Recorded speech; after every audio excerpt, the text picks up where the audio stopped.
Welcome back. Now, for many breast cancer survivors, exercise is often prescribed post-surgery, but it can be intimidating to join a mainstream class. Well, at Reform Dublin and Blackrock, however, they hold Pilates classes specifically for those recovering from breast cancer with tailor-made exercises to increase mobility. And I paid them a visit recently to find out more.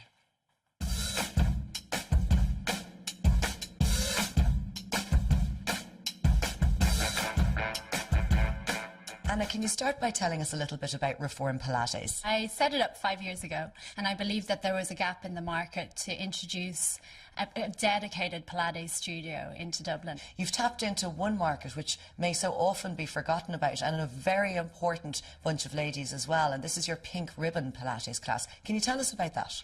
That's right. I have a special interest in women's health, I suppose, from personal experience, and I've done a lot of rehab work in the studio. I was having a lot of ladies who were coming to me who'd had breast cancer related surgery, and I decided that it would be really great to introduce a dedicated program for those women. So for these clients who are specifically coming for this particular class, at what stage in the breast cancer process are they? Are they on the road to recovery? Are they pre-op, post-op?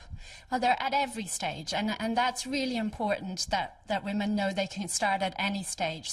A lot of my ladies, though, are coming post-surgery, and they're coming quite a long time post-surgery, and I'd really encourage them to try to come in earlier, and if not come in to us, at least do the exercises that they're given by their physios, because it's something that people don't factor into the rehab from the surgery. The fact that you lose mobility and strength, and things like putting on your bra or putting up your hair become a problem because you've lost the range of movement that you once had.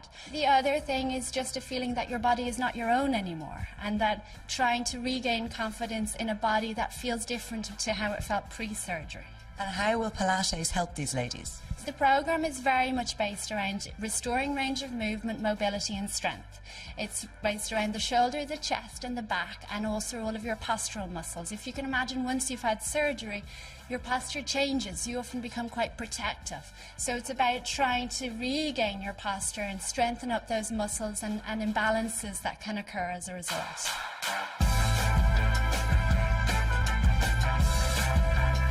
Meg, when did you first hear about the Pink Ribbon Pilates class? I heard about it about 9 months after I'd had surgery. Anna phoned me one day because I had done some work with her, and she said, I hear you've had breast cancer and you had your lymph glands removed. Would you like to come out to Blackrock and we could do a class? She took me for a one-to-one here in Blackrock.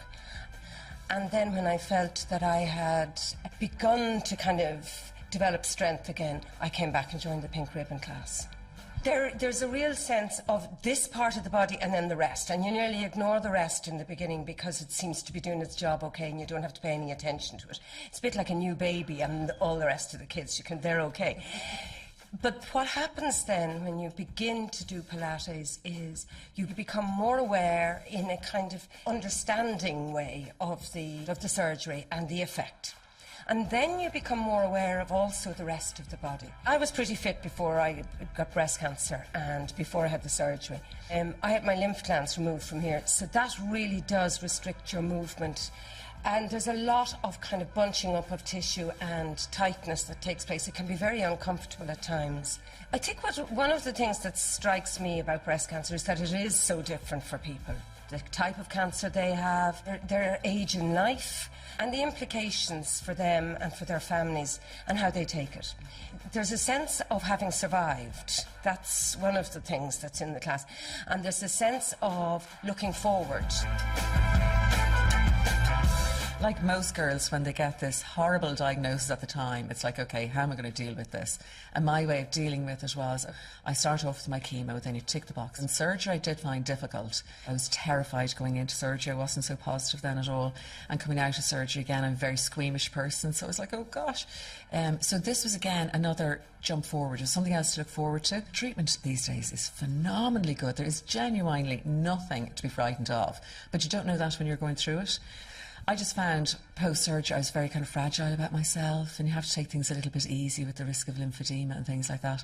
I didn't have the confidence maybe to join a support group because I was afraid that might be a bit overwhelming with other people's stories and things that they got through. But what you get here is utter camaraderie and gentleness. So it's really positive. It keeps you really positive. And being positive, I think, is key to all of it. Before you know it, like, you're back to full mobility, full confidence, full everything. I mean, I just could not recommend it highly enough.